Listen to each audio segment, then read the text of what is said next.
자, 지금 화면에 나오고 있는데 일본인들의 사랑을 받고 있는 쌍둥이 자이언트 판다 샤오샤오와 레이레이라고 합니다. 일본에 있는 이 두 판다에게 무슨 일이 있는 겁니까?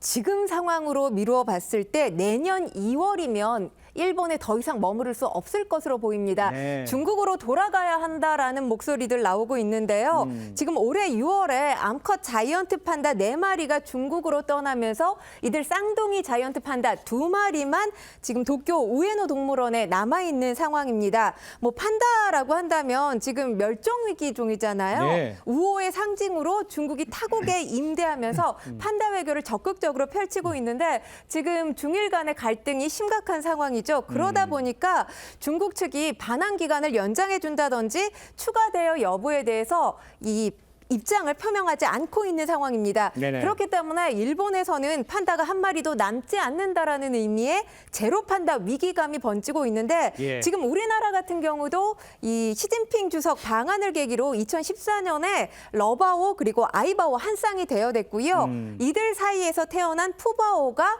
계약이 만료되면서 지난 4월에 중국으로 반환됐습니다. 맞아요. 지금 우리나라에 남아있는 판다 루이바오, 후이바오 그러니까 푸바오의 동생들과 부모가 남아있는 상황인데요. 예, 네. 중국 SNS에 일본은 곧 판다가 없어진다 이런 해시태그가 실시간 검색어에 오르기도 하는 상황입니다. 그렇군요. 그러니까 이제 돌려보내고 남아 있어야 되거나 아니면 다음에 이제 다시 보내야 되는데 지금 중일 관계를 생각하면 그렇지 않을 수 있다 이런 이야기를 하신 것 같은데 일단 일본의 자이언트 판다가 한 마리도 남지 않을 수 있는 이 상황 아무래도 지금 중일 갈등이 생각보다 심화되고 있고 격화되고 있기 때문인데 원인 또 앞으로는 어떻게 될지 요거는 어떻게 분석을 하고 계세요? 타카이치 총리가 취임한 다음에 의회에서 이제 답변하는 과정에서 맞습니다. 만약에 대만 사태가 악화될 경우에 예. 자유권을 행사할 수 있다라는 이야기를 했습니다. 네네. 특히 중국이 굉장히 이제 이 대만 문제에 대해서는 아주 그 민감한 반응을 보이잖아요. 예. 지난번에 우리도 이제 사드 사태가 있었습니다만은 이 대만 문제에 사실은 일본이 어떤 자위권 행사, 즉 군사적 개입을 할 수 있다는 비춰지니까 예. 그때부터 이제 중국의 일본에 대한 보복 조치들이 이제 연이어서 지금 시행이 되고 있는 것 같습니다. 맞아요. 그러니까 이런 이제 판다뿐만 아니라 모든 문화적인 어떤 교류, 더군다나 지금 나아가서 그 한중일 정상회담을 원래 내년 1월달에 열기로 돼 있었습니다. 예. 이번이 원래 이제 이 일본이 있던 주최국이에요. 그러니까. 근데 일본이 양국에 타진한 결과 중국이 이 발언에 대해서 취소하지 않을 경우에 어허. 참석하지 않겠다라는 입장을 보였다고 합니다. 그리고 거기다가 지금 일단 이 문화부 장관 한중일 장관 회담을 일단 이미 취소가 됐습니다. 그렇군요. 자, 그러다 보니 양국 간의 관계가 외교, 문화, 경제까지 지금 확대되고 있는 그런 상황인 것 같습니다. 그렇군요.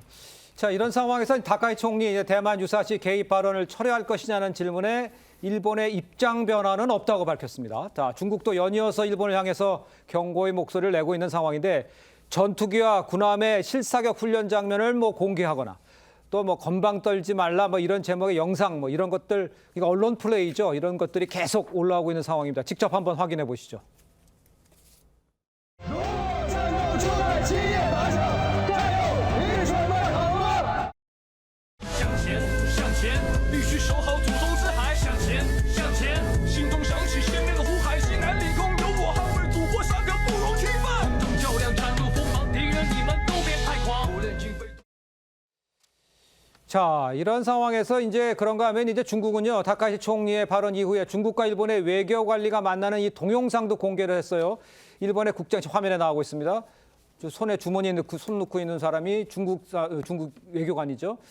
저 모습을 보이면서 일본을 자극하려고 일부러 저렇게 편집한 걸 내보낸 게 아니냐 이런 분석도 지금 나오고 있죠. 그러니까 지금 오른쪽이 중국 외교부 아시아 국장이고요. 예, 왼쪽이 지금 일본 외교부 아시아 국장입니다. 네네. 그러니까 중국 측에서 이제 회담이 있었는데 끝나고 난 다음에 이제 저렇게 나가는 모습에서 저런 영상들을 이제 중국 측이 이제 공개를 한 거예요. 그러니까요. 그러니까 마치 이제 중국 측이 뭔가 주머니에 손을 넣고 일본 관리를 쳐다보는 또 일본 관리는 거기에 고개 숙이고 있는 모습 이런 예. 건데 이게 굉장히 이제 의도된 사진이죠. 사실은 이제 이 일본의 어떤 관리나 이런 분들 보면 주로 이제 손을 넣기보다는 주로 이제 이렇게 인사하는 그런 습관들이 있지 않습니까? 그렇습니다. 예. 그러니까 그런 거를 의도적으로 그러니까 중국 측에서 저 영상을 해서 예. 일본이 우리한테 고개를 숙였다라는 모습으로 이제 한 건데 그러니까 사사건건 지금 여러 가지 외교적인 어떤 이 기싸움 자체가 굉장히 심각하기 때문에 네. 저런 모습들이 나오지 않나 싶습니다. 예. 예전에 우리도 일본과의 관계가 안 좋을 때 일본에 우리 측이 공무원들이 갔을 때 네. 굉장히 홀대받은 적이 있잖아요. 예. 그러니까 그런 모습하고 비슷한 상황인 것 같습니다. 알겠습니다.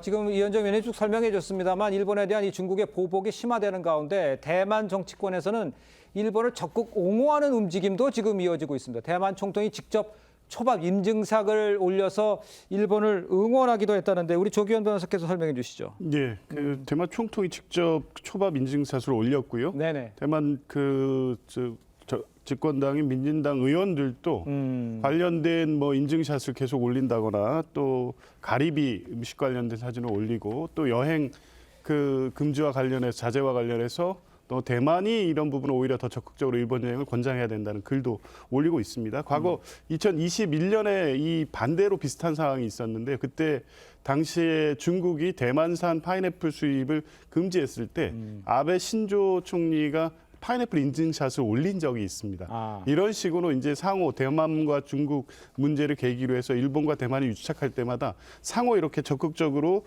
도와주는 뭐 이런 모습들을 정치인들이 보이고 있는 것이고요. 어찌됐든 지금 일본과 중국 간의 어떤 긴장 관계로 인해서 이제 역내 불안정성이 강화되고 있기 때문에 이게 단순한 뭐 서로 중국과 일본 간의 이 우호적 관계를 확인하는 정도를 넘어서 우리 외교 당국으로서는 이 불안정성이 우리에 더 미치는 영향이 어떤 것인지를 좀 대비해야 될 필요가 있어 보입니다. 그러니까요. 중일 간의 이 긴장감이 생각보다 더욱 격화되고 있는 상황이기 때문에 우리한테는 어떤 영향이 있을지 좀 걱정이 되면서도 면밀한 검토와 또 주의를 기울여야 될 것 같습니다.